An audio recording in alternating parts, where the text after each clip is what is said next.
Nakarating na ako dito sa park na saan ako nagbe-breakfast mag-isa, mga guys. Masakit yung kamay ko. Mabigat yung bag ko siguro. Yung ano, nangawit. Ayan.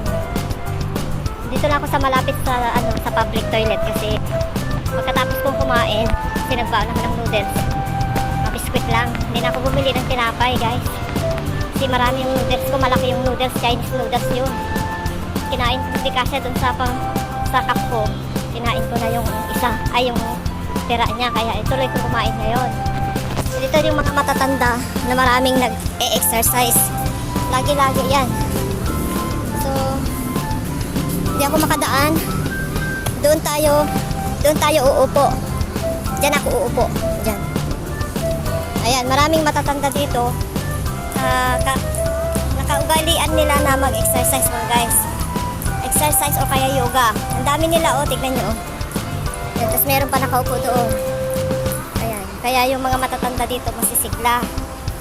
Masisigla, matatanda na malalakas pa silang tignan. Itsura nila malalakas. Yung itsura nila matanda na, pero yung katawan nila makikita mo yung galaw nila malalakas pa kasi kaugalian nila araw-araw yan. Ewan ko yung mga iba, araw-araw, once a week, ganun. Sabado ngayon eh. Pero pag dumadaan ako, galing maghatid ng bata, ano na sila, marami na dyan.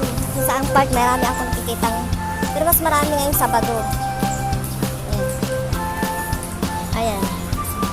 So, dito muna tayo, guys, kakain.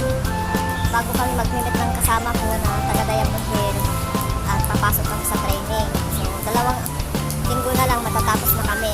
Ngayon saka next week matatapos na kami. So, ito yung may baon ako dito, tubig, saka ito. May basketball court dito. Ito yung public toilet. So, magpapaalam lang ako, guys. Mainit, guys. Naligo ako kasi kagabi hindi ako naligo kasi antok na antok talaga ako kagabi. Yung amo ko naligo sila. Pero inagahan ko maligo. Alas 6. Kasi nagluto muna ako ng noodles. Kasi maamo yan. Ayun. Tapos ko nagluto ng noodles. Baon ko pang breakfast. May biscuit ako dyan. Ayan yung kain ko na ng breakfast, guys. Mamaya na kami magkanin. Baon din ako ng kanin. Suot ko yung pakita ko sa inyo yung suot ko na bumili kami ng mga kasama kong mga doon sa exam. Nagtasampay kami habang nag-aantay ng mga bata. Nag-ukay-ukay kami, kaya dinaban ko na ng hand wash kasi ayaw ni amo yan maglaba ko ng hand wash. Gusto niya saksalpakan lang sa washing machine. Pero matigas yung ulo ko. Gusto ko nang gamitin to. Yung pantalon ko na mom's jeans. Mura lang, guys, $10 lang. Pero makapal siya, maganda. Saka, ang nagustuhan ko naman, sakto sa akin. Yung haba niya, hindi siya masyadong mahaba. Saka yung fit niya, sakto pala sa akin. Kasi mga iba, maluwang na kasi yung binili ko dati na $20, yung puti na pinagsasayaw pa namin ng kasama ko. Maluwang na, kaya bumili ako ng mas masikip kasi pumayat na ako, guys. Pumayat nga ako. O, tignan nyo naman. Ay! Wait lang. Hindi tumatayo yung yung, ayan. Sige. Tama-tama lang. Kasi yung isa, sobrang luwag na yung dati kong binili na mamjin.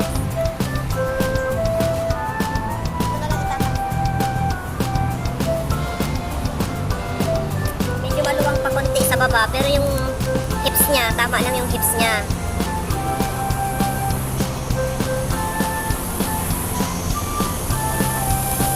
Para makita yung yung sapatos. Ayan.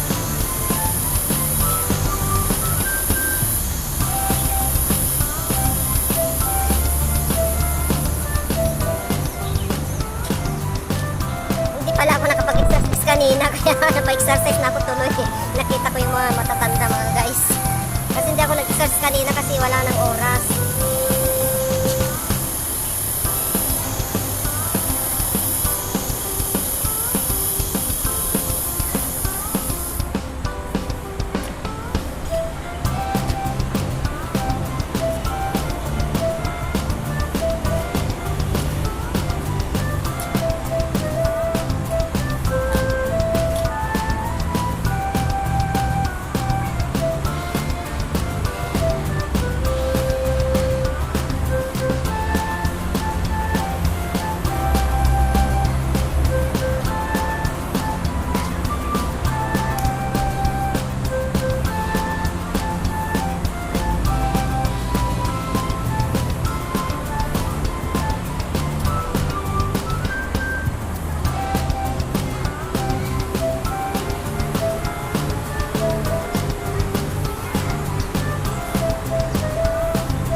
minutes to, sakto pala 8 minutes yung video ko, kaya patayin ko na guys. Ito yung mga matatanda, o ginagaya ko din yung exercise nila.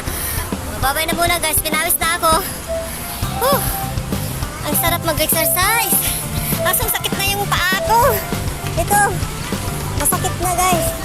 Tignan nyo naman yung mga matatanda tapos na sila lahat, pero meron pang yung mga nag-exercise na kanya-kanyang sarili na lang.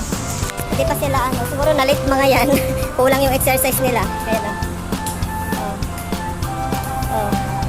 Ang saya yung mga matatanda dito kasi maganda. Good model sila sa mga dito. Mga anak nila. Tulad natin dyan, nag-exercise mga ibang dyan, karamihan hindi nag-exercise yung matatanda sa atin sa Pilipinas. Yan ang maganda dito sa kanila. Nag-exercise sila, pero yung amo ko hindi ko pa nakita yung nag-exercise. Babay na guys, 9 minutes na pala. Babay na. Magkain muna ako, baka malit ako sa namin training. Bye-bye. Sa lahat dyan. Kumusta kayong lahat? Wala akong time mag-chat, mag-chat kung may mga message na di ko nabasa. Titignan ko na lang. Bye-bye.